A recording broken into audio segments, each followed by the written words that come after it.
Gözümü açandan qaçaqaçlıyam. Ömrümü yollara səpirəm abi. Bəlkə də bir yana çıxmadım özüm, baxma. Baxma kimlərəsə ləpirəm abi.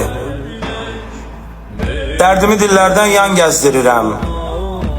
Dilimdə bir ovuc qan gəzdirirəm. Bir iki xurmaya can gəzdirirəm. Mən ki nə dərvişəm, nə pirəm abi. Ayana üst tutub nə olmazam ki? Elə qapanmayıb qapı bacam ki, yaxşılı görməyə lazım ki. Görəndə gözümə təpirəm abi. Yalan otururlar, yalan dururlar. Hakkı büt başına dolandırırlar. Elə ürəyimi bulandırırlar. Az qalır hər şeyə tüpürəm abi.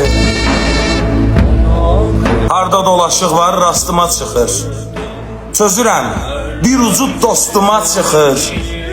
Zibil qalaqlanıb üstümə çıxır. Bilmirəm hansını süpürəm abi. Gözümüz dikilib sabaha qalıb. Nə ucuz tapılır, nə baha qalıb. Sən get yat, sən get yat, mənimki Allaha qalıb. Gezən xeyrə qalsın. Öpürəm abi.